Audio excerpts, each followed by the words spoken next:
Most welcome. So today's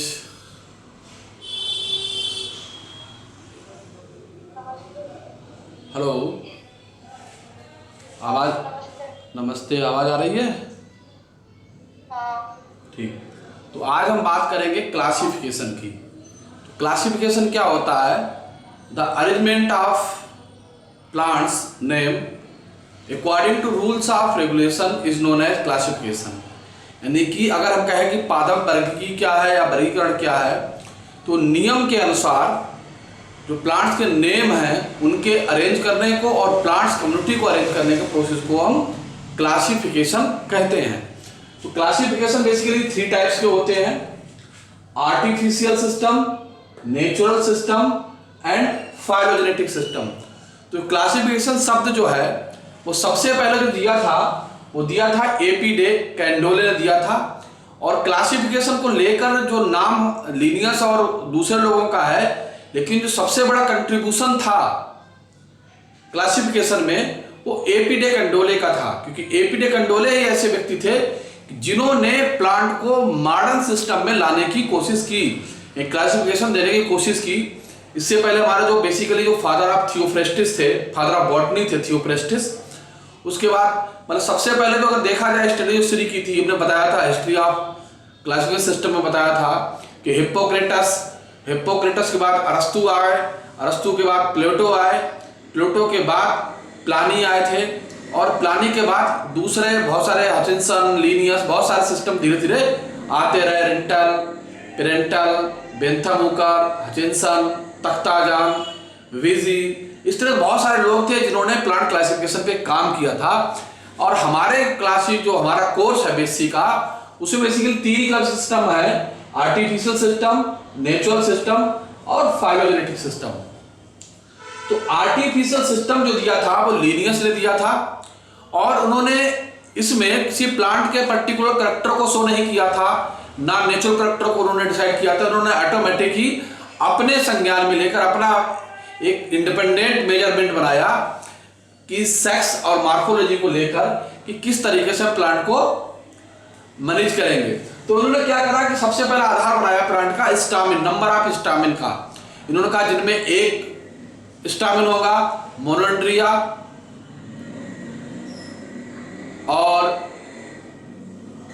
2 होंगे तो डायएंड्रिया, 3 होंगे तो ट्राइएंड्रिया, 4 होंगे तो टेट्राएंड्रिया, 5 है तो पेंटाएंड्रिया। तो इस तरीके से उन्होंने डिवीजन दिया था। लेकिन जो लीनियस का सिस्टम था वो बेसिकली प्रैक्टिकली अगर देखा जाए कि फील्ड में जाकर प्लांट आइडेंटिफिकेशन के लिए हेल्पफुल नहीं था, तो उसको कंट्रोवर्सी हो गई थी इस पर, और उसी समय जिस समय ये दिया था उन्होंने, उसी समय इस पर विवाद हो गया था, आउटडेटेड हो गया था। दूसरा सिस्टम हमारा आता है नेचुरल क्लासिफिकेशन सिस्टम। तो नेचुरल क्लासिफिकेशन सिस्टम जो दिया था बेंथम और हुकर ने दिया था। तो बेंथम हुकर यानी जेडी हुकर जो थे, ये दोनों लोग जो थे रॉयल बॉटनिकल गार्डन,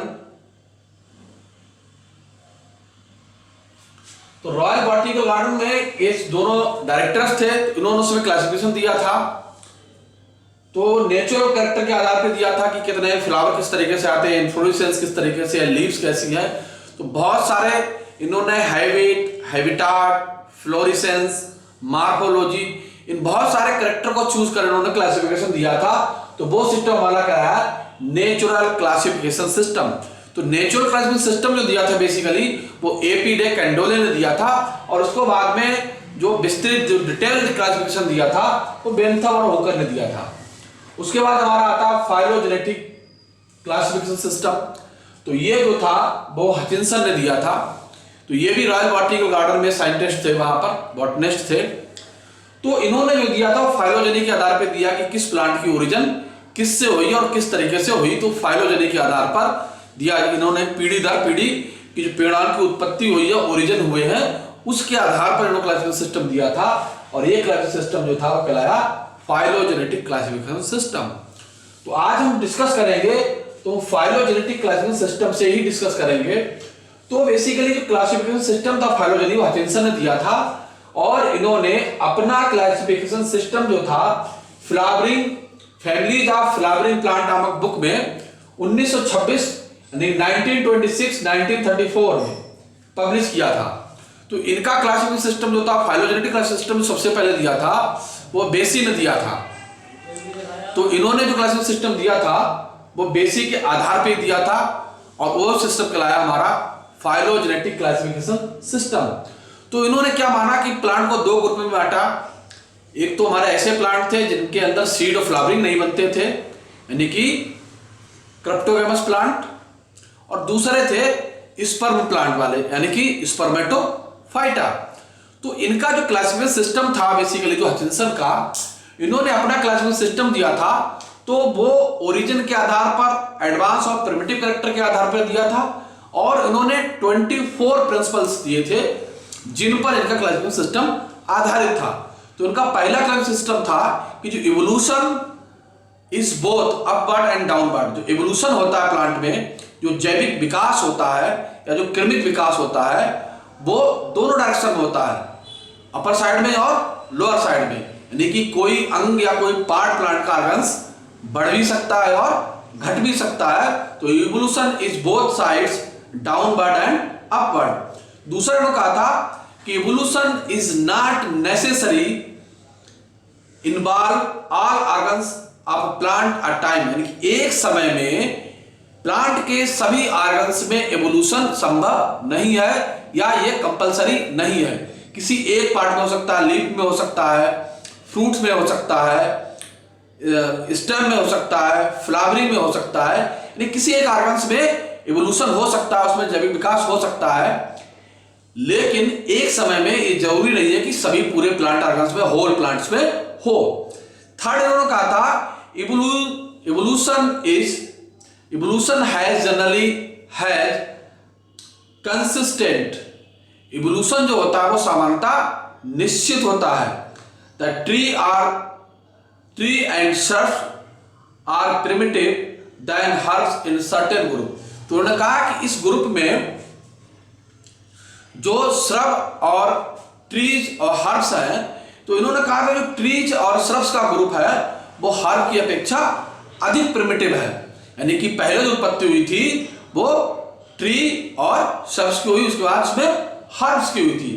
फिर नेक्स्ट उन्होंने कहा था इन वन फैमिली और genus the tree shrubs are older than climbers. इन्होंने कहा था कि जो हमारी एक फैमिली है जिसमें जीनस में ट्री, हर्ब, श्रब्स और क्लाइंबर पाए जाते हैं, इसमें जो सबसे ज्यादा प्रिमिटिव है या ओल्डर है वो कौन है? ट्री और श्रब्स है, जबकि जो क्लाइंबर है वो न्यूली है, नए हैं, एडवांस है।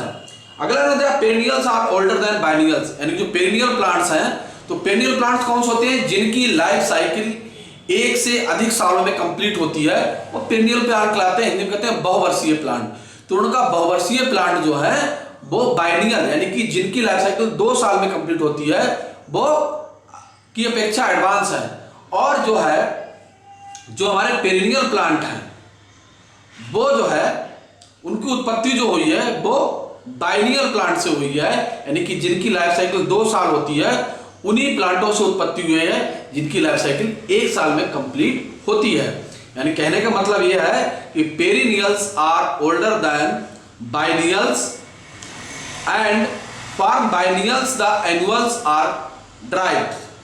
अगला है हमारा aquatic flowering plant are derived from terrestrial plant ones, यानी कि एक्वैटिक प्लांट्स जो है उनकी उत्पत्ति जो हुई है, यानी कि जलीय पौधे हैं उनकी उत्पत्ति टेरेस्ट्रियल प्लांट से हुई है, यानी कि जो नॉर्मल अर्थ पर उगने वाले प्लांट हैं उनसे हुई है। नेक्स्ट इन्होंने हमारा दिया था the collateral vascular bundle arranged in a ring primitive condition in dicot, यानी कि इन्होंने कहा डाइकाट प्लांट में जो वैस्कुलर बंडल है, जो जाइलम फ्लोएम है, उनका जो अरेंजमेंट है, तो उस अरेंजमेंट को उन्होंने कहा था कि ये प्रिमिटिव है, जो डाइकाट प्लांट में मिलता है। Spiral arrangement of leaves in primitive character, और जो प्लांट्स पर स्पाइरल क्रम में होता है, एक यहाँ पर लगा है, एक यहाँ पर लगा है, जो स्पाइरल क्रम में लीव का लगने का अरेंजमेंट होता है, ये इन प्लांट्स का सबसे प्रिमिटिव कैरेक्टर है। और जो हमारे पैरेलल लगी हुई होती है, दूसरी तरीके से लगी हुई होती है, वो क्रम जो होता है वो एडवांस कैरेक्टर है। अगर इन्होंने दिया था simple leave are primitive than compound leaves, तो उन्होंने कहा था कि जो सिंपल लीव्स हैं वो कंपाउंड लीव्स की अपेक्षा प्रिमिटिव है, और जो कंपाउंड लीव्स है वो प्लांट्स का एडवांस कैरेक्टर है, या हम कह सकते हैं कि पहले जो प्लांट उत्पन्न हुए थे उनमें जो लीव्स का निर्माण हुआ था बेसिकली वो सिंपल लीव्स का हुआ था। धीरे धीरे इवोल्यूशन हुआ और कंपाउंड लीव्स का फॉर्मेशन हो गया। जो सिंगल लीफ थी वो कई और लीफलेट में कन्वर्ट हो गई, मिडिल सब डिवीजन हो गया, जिससे बहुत सारी लीफलेट्स का फॉर्मेशन हुआ और एक कंपाउंड लीव्स का निर्माण हो गया। इसके बाद उन्होंने कहा था कि bisexual flower is primitive than unisexual. तो उन्होंने कहा जो यूनिसेक्सुअल फ्लावर है वो प्रिमिटिव है किसकी अपेक्षा, कि जो यूनिसेक्सुअल है वो तो एडवांस है, लेकिन जो डाइकाट जो हमारे बाइसेक्सुअल है जो हर्माफ्रोडाइट प्लांट्स हैं वो प्रिमिटिव कैरेक्टर शो करते हैं प्लांट्स का। उसी तरीके से उनका polymerous condition is primitive than definite number, यानी कि इसमें जो नंबर और डेफिनेट होते हैं वो कंडीशन हमारी एडवांस है, और जिसमें बहुत सारी चीजें होती हैं, बहुत सारे नंबर्स होते हैं जो इनकाउंटेबल है, वो हमारी प्रिमिटिव कैरेक्टर्स हैं। ए पेटलस फ्लावर आर डाइव्ड from the petaliferous flowers. Apetalous means जिसमें पेटल्स या करोला एब्सेंट होते हैं, उनका जो फॉर्मेशन हुआ, उनका जो निर्माण हुआ है वो बेसिकली पेटलीफेरस यानी कि जो कैरोला को बियर करने वाले, कैरोला को धारण करने वाले प्लांट्स हैं, उन्हीं से ए पेटलस प्लांट का निर्माण हुआ, ये इन्होंने कहा था। फिर उन्होंने कहा था पॉलीपेटली इज प्रिमिटिव देन गैमोपेटली, यानी कि जिनके पेटल्स अलग अलग हैं, फ्री होते हैं, और दूसरे प्लांट हमारे गैमोपेटली होते हैं जिनके जो हमारे पेटल्स होते हैं वो कंबाइन होते हैं, यूनाइट होते हैं, अरेंज होते हैं, एक सिंगल स्ट्रक्चर बनाते हैं। तो उन्होंने कहा जो पॉलीपेटलस फ्लावर है वो प्रिमिटिव है, और जो गैमोपेटलस फ्लावर है, जो गैमोपेटलस कंडीशन है वो एडवांस कंडीशन है। उसका नंबर आया तो हाइपोगाइनी इज प्रिमिटिव देन एपिगाइनी एंड पेरिगाइनी। तो जो हाइपोगाइनस प्लांट कौन से होते हैं, हमने कहा जिनमें सेक्स ऑर्गन्स नीचे से निकलते हैं, बेस से निकलते हैं, वो हाइपोगाइनस प्लांट की कंडीशन होती है, वो हाइपोगाइनी प्लांट होते हैं। तो वो हमारे कैसे हैं, प्रिमिटिव प्लांट्स हैं। और पेरिगाइनस और एपिगाइनस यानी कि ओवरी को ऊपर से निकलने वाले जो सेक्स ऑर्गन्स हैं, वो कंडीशन जो है एडवांस कंडीशन उन्होंने माना था। अगला उन्होंने कहा था apocarpous condition is primitive than syncarpous. तो एपोकार्पस कंडीशन जो है वो एडवांस है, और सिंकार्पस कंडीशन हमारी प्रिमिटिव कैरेक्टर शो करती है। अगला उन्होंने कहा था many carpel condition is primitive than few carpel, यानी कि अगर जो कंडीशन है जिसमें पेंटाकार्पलरी, हेक्साकार्पलरी, टेट्राकार्पलरी जो है वो प्रिमिटिव कंडीशन है, लेकिन अगर सिंगल मोनो कार्पिल है, सिंगल चैम्बर है, सिंगल सीड वाला ओवरी है, तो वो इस प्लांट का प्रिमिटिव कैरेक्टर, एडवांस कैरेक्टर है। अगला का एंडोस्पर्मिक सीड आर प्रिमिटिव, यानी कि जो प्रिमिटिव सीड है हमारे, जो एंडोस्पर्मिक प्लांट है हमारे, वो प्रिमिटिव कैरेक्टर को शो करते हैं, और जबकि जो एग्रीगेट फ्रूट है वो एडवांस कैरेक्टर को शो करते हैं इन्होंने। फिर कहा separate stamina proceed correct to stamen, यानी उनसे उनका निर्माण हुआ। Simple fruits are more primitive than aggregate fruits. जो फ्रूट्स का फॉर्मेशन होता है, जो सिंपल फ्रूट्स होते हैं वो प्रिमिटिव है, और जो कम संयुक्त फल जिसे कहते हैं, यानी कई सारे जो फ्रूट्स होते हैं उनका ग्रुप एक फल के रूप में पाया जाता है, जैसे अनानास है, तो ऐसे फ्रूट्स हमारे एडवांस कैरेक्टर कहलाते हैं। तो इस तरीके से उन्होंने 24 प्रिंसिपल्स दिए थे जिनमें प्लांट्स का एडवांस और प्रिमिटिव कैरेक्टर शो होना था, और उसी आधार पर इन्होंने प्लांट्स को क्लासिफाई किया। तो देखा जाए, बता रहे हैं कि इन्होंने प्लांट्स ग्रुप को जो सीड प्लांट्स इन्होंने केवल इंडिविजुअल एंजियोस्पर्म प्लांट का नहीं दिया था, इन्होंने पूरा क्या किया था, सीड प्लांट को क्लासिफाई किया था इन्होंने। तो सीड प्लांट में इन्होंने क्या करा था कि इन्होंने सीड प्लांट में दो ग्रुप में बांटा सीड प्लांट को, जिम्नोस्पर्म्स और एंजियोस्पर्म्स। तो जिम्नो मींस नेकेड, स्पर्म माने सीड, यानी नेकेड सीड प्लांट, यानी कि जिम्नोस्पर्म जो आपने फर्स्ट ईयर में पढ़े हैं। एंजियो मींस कवर्ड स्पर्म माने सीड, यानी कवर्ड सीड प्लांट, यानी वो नेकेड सीड प्लांट और कवर्ड सीड प्लांट दो ग्रुप में बांटा। तो जिम्नोस्पर्म को फर्स्ट ईयर में पढ़ा था, तो हमारा मेन जो सेकंड ईयर में जो क्लास में पढ़ना है हमें, वो एंजियोस्पर्मिक प्लांट को पढ़ना है, यानी कि कवर्ड सीड, जिनके सीड कवर रहते हैं, फल के अंदर रहते हैं, किसी कवरिंग के अंदर रहते हैं, इसका एंजियोस्पर्मिक या आवर्त बीजी। जिम्नोस्पर्म कहलाते हैं अनावर्त बीजी। अब हम देखते हैं कि जो एंजियोस्पर्मिक प्लांट है, इनको सब फाइटा में डिवाइड किया गया दो ग्रुप में, डाइकॉट प्लांट एंड मोनोकाटिलिडन्स। डाइकॉटिलिडन्स एंड मोनोकाटिलिडन्स, यानी जिनमें दो बीज पत्र पाए जाते हैं, दालें, पल्सेज, और जिनमें केवल सिंगल सीड पाए जाते हैं, राइस एंड बीट। तो उस ग्रुप में इन्होंने इसको डिवाइड किया दो भागों में, डाइकॉटिलिडन्स को और मोनोकाटिलिडन्स को। फिर उन्होंने डाइकॉटिलिडन्स को दो ग्रुप में डिवाइड किया, लिग्नोसी और हर्बेसी, यानी कि जो बुडी प्लांट थे, जो बुडी हर्ब और श्रब थे या ट्रीज थे, उनको उन्होंने लिग्नोसी ग्रुप में रखा, और जो शाफ्ट थे उनको हर्बेसी ग्रुप में रखा। तो तो लिग्नोसी में बूढ़ी वाले थे और हर्वेसी में सॉफ्ट थे। लिग्नोसी को उन्होंने टोटल जो था 54 आर्डर में डिवाइड किया था। तो अगर हम इसे 54 आर्डर करेंगे तो बड़ा लंबा होगा, याद करने में आपको दिक्कत होगी। तो पहला आर्डर था हमारा मैंगोनियल्स, दूसरा था एनोनियल्स, ल्यूरेल्स, डायनियल्स, कॉर्डियल्स, रोजेल्स, लेगुमिनेल्स, क्यूनियल्स। तो इस तरीके से इन्होंने देखा जाए 54 आर्डर को दिया था। लेकिन हमें एग्जाम में लिखने के लिए याद करने का सबसे सिंपल तरीका है कि जो सबसे प्रिमिटिव आर्डर था वो था मैंगोनियल्स और जो सबसे एडवांस आर्डर था वो था बर्बिनियल्स। यानी कि 1 नंबर का आर्डर सबसे प्रिमिटिव और जो सबसे लास्ट का नंबर था वो था एडवांस आर्डर, वो बर्बिनियल्स था। तो मिला के कुल उसमें 54 आर्डर थे। हर्वेसी में देखिए 28 आर्डर थे। तो सबसे प्रिमिटिव आर्डर था वो रेनेल्स था और सबसे एडवांस आर्डर लेनियल्स था। इसी प्रकार अगर मोनोकॉटिलिडन्स में हम देखते हैं तो उन्होंने 3 ग्रुप में डिवाइड किया डिवीजन में, कैल्सीफ्लोरी, कैलोरीफ्लोरी एंड ग्लूमीफ्लोरी। तो कैल्सीफ्लोरी को 12 आर्डर में डिवाइड किया, कैलोरीफ्लोरी को 14 आर्डर में डिवाइड किया और ग्लूमीफ्लोरी को 3 आर्डर में डिवाइड किया। तो कैल्सीफ्लोरी में देखते हैं कि ब्यूटामेल्स जो है वो सबसे प्रिमिटिव आर्डर है और जिंजीबरेल सबसे एडवांस आर्डर है। इसी तरीके से देखते हैं कि क्लोरीफ्लोरस में लिलियल सबसे प्रिमिटिव आर्डर है, ऑर्किडियल सबसे एडवांस आर्डर है। ग्लूफ्लोरी में जंकेल सबसे प्रिमिटिव है और ग्रेमिनियल सबसे एडवांस आर्डर है। तो अगर हम देखा जाए मैंगोनियल्स और रेनियल्स अपने प्रिमिटिव कैरेक्टर को शो करते हैं, एक जैसे कैरेक्टर को शो करते हैं, लेकिन उन्होंने अलग अलग रखा। तो इसमें डीमेरिट्स और मेरिट्स बहुत सारी होती, कमियां थी इनमें। तो इन्होंने जो हमारा जो लिग्नोल्स आर्डर था इसको 54 आर्डर में डिवाइड किया, जिसके नाम हमने बताए थे कि मैंगोनियल्स, एनुअल्स, लोरेल्स और डायनियल्स, कोरेनियल्स, रोजेल्स, लेगुमिनेल्स, कोरोनेल्स, स्टारेल्स, एरिकेल्स, हिमेलिडेल्स, सिल्केल्स, लिटानेल्स, मिरिलेल्स, बालानोप्सिडा, फेगेल्स, जनकेल्स, जगलेंस, कैजुरानेल्स, इट्रुइकेल्स, बाइसेक्स, थाइमिलेल्स, प्रोटियल्स, पिथोस्पेरेल्स, कैपेरियल्स, थैमरेल्स, बायोएल्स, पोलिगोनेल्स, लावेल्स, पैसिफ्लोरेल्स, कुकरबिटेल्स, कैक्टेल्स, थैलियल्स, मालबेल्स, मेल्पिएगेल्स, यूफोर्बियल्स, थियल्स, ओलियल्स, इरिकेल्स, गुटिफ्रेल्स, मिटेल्स, सिस्टरेल्स, ओलियल्स, सेंटेल्स, रेनियल्स, मारियल्स, इविनियल्स, रूटेल्स, मैग्नीलियल्स, स्पेनेल्स, लेगुनियल्स, एपोसाइनेल्स, रूबियल्स, बिग्नोनियल्स और वर्बेनियल्स। तो इस तरीके से उन्होंने 54 आर्डर का सीरीज दिया था। इसी तरीके से उन्होंने हर्वेसी में रोनेल्स, बर्बिनियल्स, अरेस्टोलोइकियल्स, पाइप्रेल्स, रोडेल्स, क्रूसियल्स, रेसिडियल्स, क्रायोफिलियल्स, पोलिगोनेल्स, चीनोपोडियल्स, लेथारेल्स, जिनेटेल्स, प्रूमेल्स, प्लांटिजेनेल्स, सेक्सिप्रोल्स, सेरेमेल्स, पोडोस्टिमेल्स, अम्बेल्स, बरियल्स, कंपेनियल्स, गोडोनियल्स, एस्ट्रेल्स, सोलेनेल्स, पर्सोनेल्स, ग्रेमनेल्स, पोलिमिनेल्स, बोरेंगेल्स और लिलियल्स। ये सबसे एडवांस आर्डर था लेमियल्स और इस तरह से। इसी तरीके से हमने कैल्सीफ्लोरी में बांटा, ब्यूटामेल सबसे एडवांस आर्डर है, जिंजीबरेल सबसे प्रिमिटिव आर्डर है और इसी तरीके से उन्होंने दिया।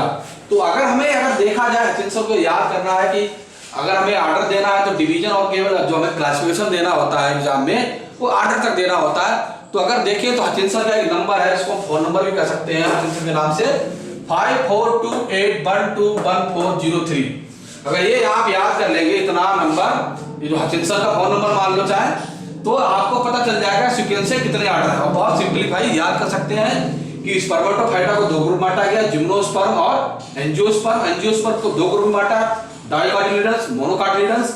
डाइकोटिलिडन्स 2 ग्रुप में बांटा गया, लिग्नोयल्स, हर्बियल्स। पहला प्रिमिटिव आर्डर था मैग्नोनियल्स और बर्बिनियल्स एडवांस आर्डर था। हर्बिएसी में रेनियल सबसे प्रिमिटिव आर्डर था, लेनियल सबसे एडवांस आर्डर था। अब इनमें दो नंबर का कि जो लिग्नोसियल्स है 54 आर्डर है, हर्बिएसी में 28 आर्डर है। इसी तरीके से कैल्सीफ्लोरी में 12 आर्डर है, क्लोरोफ्लोरी में 14 आर्डर है, ग्लूफ्लोरी में 3 आर्डर है। तो अगर ये तुमने याद कर लिया तो आपको क्लासिफिकेशन याद करने में कोई दिक्कत नहीं होगी। अब इसमें आती है कि इन्होंने क्या करा, मेरिट्स क्या थी, तो इन्होंने फाइलोजेनेटिक आधार पर क्लासिफिकेशन दिया था, इनकी मेरिट्स थी। इन्होंने पहले जिम्नोस्पर्म को रखा, उसके बाद एंजियोस्पर्म को रखा, ये मेरिट्स थी। डीमेरिट्स क्या थी, बहुत सारे तो उन्होंने देखा कि जो अगर देखा जाए जो हर्वेसी और लिग्नोसी में बहुत सारे ऐसे प्लांट के आर्डर थे जो मार्फोलॉजिकली जेनेटिकली करेक्टर जो थे सिमिलरिटी शो करते थे, लेकिन उनको अलग ग्रुप में रखा गया, जिसके कारण क्या हुआ कि कई सारे आर्डर बढ़ गए। दूसरा था कि बहुत सारे क्लोज करेक्टर्स थे, कई सारी फैमिलियां क्लोज थी, लेकिन उनको अलग अलग रखा गया, जैसे टेरेसी मालवेसी बहुत सारे करेक्टर सिमिलर शो करते हैं, उनको अलग अलग उसमें रखा गया। इस तरीके से देखा गया रेनेल्स और मैनुलियस दोनों प्रिमिटिव करेक्टर शो करते हैं, दोनों देखा जाए कनेक्टिंग लिंक है जिम्नोस्पर्म और एंजियोस्पर्म के बीच में, लेकिन उनको अलग अलग आर्डर में रखा गया था। तो इस तरीके से जिनको जो हचिंसन सिस्टम था फील्ड में और दूसरे कामों में फिट नहीं बैठा था, अनफिट हो गया था, इसलिए इस क्लास में उसको भी रिजेक्ट कर दिया गया था। नेक्स्ट वीडियो में हम पढ़ेंगे, कल हम पढ़ेंगे natural system of Bentham and Hooker. तो इस तरीके से हम क्लासिफिकेशन सिस्टम सीरीज शुरू कर रहे हैं। तो आप लोग टर्मिनोलॉजी इससे पहले मैं जो पढ़ा चुका हूँ उसको रिवाइज करते रहें, क्योंकि जैसे ही ये सिस्टम खत्म होगा उसके बाद तुरंत हम फैमिली स्टार्ट करेंगे।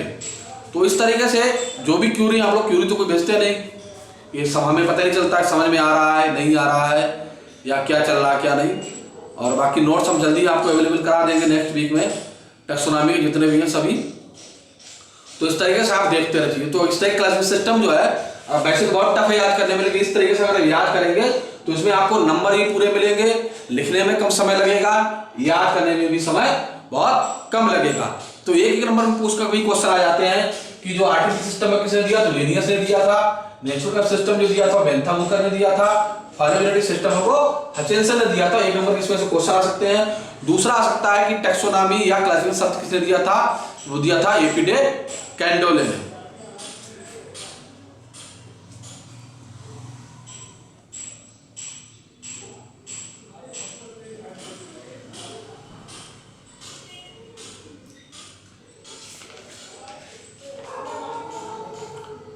तो इसको लिख भी लें, चाहे आज हम अभी भेज देंगे पीडीएफ में, और इसको कंप्लीट कर लें।